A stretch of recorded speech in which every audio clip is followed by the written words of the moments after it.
Hey guys, Poro here for another video, this time for day 11 of MSI, and quite possibly the most anticipated matchup at the tournament. We were robbed of a proper LCK final due to the shit playoffs format, but here we are, the true stand-in for the LCK final. Whoever wins this is the LCK champion in my heart, and MSI is just a 3-team tournament where the outcome of this series is the LCK 2 seed, and they play against the LPL 1 seed in a single elimination tournament. It makes sense, trust me. LCK gets 2 teams because they won Worlds or whatever, and nobody else gets seeds because they all suck. Anyways, heading into this, I predicted 3-2 Gen G.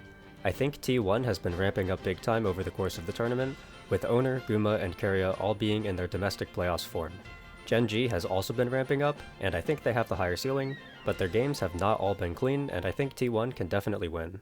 Game 1 featured a lot of cross-map trades from the teams. Gen G favored the objectives, taking Dragons and Herald, whereas T1 constantly went for the cross-map dive to find the gold advantage. They got to around 2 to 3k gold up, and went to contest the Soul Point Drake, but Owner overstepped and got one shot, which gave Gen G Soul Point and control over the game. With Mountain Soul spawning, T1 thought Gen G would commit to it, and attempted to start the Baron, but Gen G were able to carefully stop the attempt while dispatching one and move back to the Soul. Now with Mountain Soul, it was Gen G's turn to posture around Baron, and after multiple grueling minutes of Baron posturing, slowly blowing T1's resources, Gen G finally wiped the fight with their superior control comp and ended the game. T1's players made a lot of big individual mistakes. Faker had a really bad shuffle at Grubs where he went in when Annie had 4 passive stacks and he was one shot. Doran had some pop-off hype moments, but he also had a bad overstep in lane at 12 minutes and played a fight horribly at 19 minutes. Gen G's players also had some potentially big mistakes, but they also had complete control over the zones in the game. Chovy had 2 bad early plays, one where he walked up to a Jax when he had low health and got dry flash E killed, and he also overstepped mid at the same time that Doran did. We also saw the Ruler Classic as he was caught on mid wave at 23 minutes, also blowing flash for no reason. Both Chovy and Ruler played well enough at objective standoffs for me to give them their star back though. Game 2 was so gross from Gen G. The early game was fine, with Faker having a horrible criminal death with full information at 3 minutes, but then it just felt like Gen G had no grasp over what their comp was supposed to do. They fought literally every objective, even 4v5, or on second Drake 2v5. Such weird decision making from Gen G here. They just continued to fight with no numbers, and refused to play side or give objectives when their position was bad. Owner played a really good game with a lot of great snap engages, but overall, T1 didn't have to do anything to win this one. Gen G just kept on sending it in bad spots, and all T1 had to do was accept the ints. This did not feel like the Gen G I know. I have no idea what I just watched. Game 3 was a complete whiplash. It was such a high level game from Gen G from start to finish. I don't even think a single player on T1 made any big mistakes. You could argue that Doran overforced the zone in the first blood, or that it was bad that Keria and Doran didn't sync the ults properly at the mid lane fight, but I don't even blame Doran for trying to be aggressive there.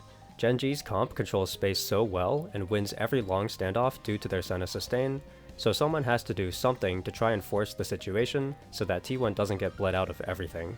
If anything, all you can say is that the draft was difficult for T1.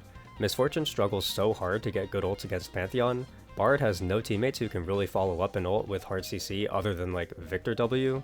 It's pretty clear that T1's draft could not get into the space once Gen G had the lead.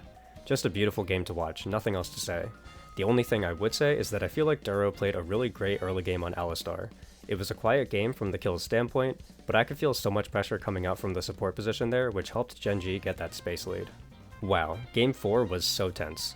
This might have been the most fun game of MSI so far.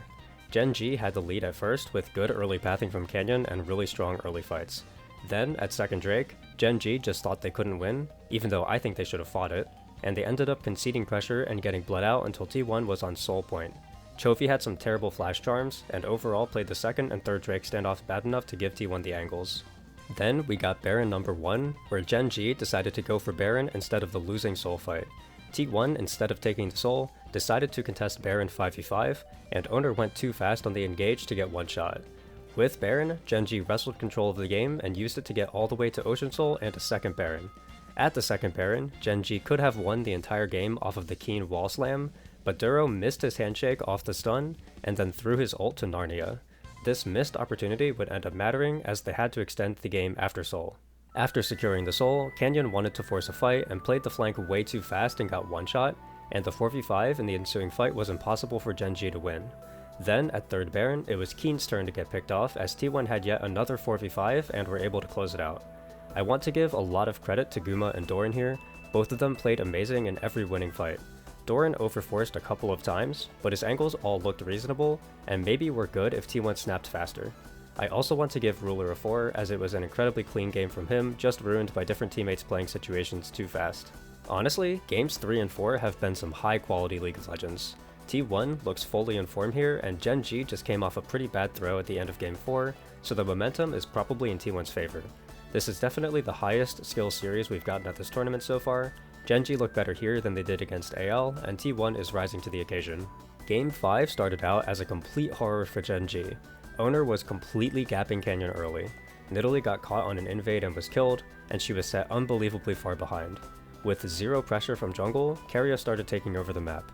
He had a great play mid to trade his flash for both of Chovy's summoners, which gave Faker a lot of breathing room in the matchup, and then T1 made a series of dives on Renekton to set him behind, while Doran played the weak side well, outplaying Gen G's dive attempts. T1 had a large lead heading into the 4th Drake, and everything was looking great for them. Ambessa was ahead, Sylas was barely behind in the bad matchup, Lee Sin was ahead, and Draven had gotten the big cash-in. Then, Doran went for the Bin ultimate and shot himself into enemy backline, which gave Ruler a huge reset, and Gen G were able to bring the game back to even. Then, T1 had a fumble of epic proportions as Ruler put down good traps on Otacon, only for Owner to directly step on top of them for no reason and die, and then Faker used Aurora ult to jump directly on top of them as well and root himself, both of which giving Ruler big kills.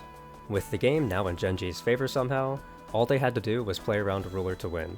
Ruler's great spacing, as well as the Tahm Kench protection, was enough to defend against every engage attempt and cleanly close out the series. This was a super fun one to watch, and probably the best Game 5 we've had at this MSI so far. As for the teams, T1 looks in form. Doran of course has his int moments, but realistically this was how he was going to look, and the rest of T1 are all solid. I really think they should have won this series, but just had some horrid mistakes at the finish line. As for Gen G, Ruler stepped it up big time and had his best series all year by far in my opinion, but Canyon and Chovy need to figure their shit out because they both had extreme moments of weakness. I usually hate the Chovy at Internationals narrative, but this was definitely a weak series from him where he did not show up. No predictions today because we need to see how AL looks versus BLG, but T1 is definitely looking really scary in that lower bracket finals match. A reminder that I predicted AL 3-0, and anything less from them, barring BLG stepping it up big time, and I don't know if I'll have the confidence to predict T1 losing. I'll see you all tomorrow. Bye!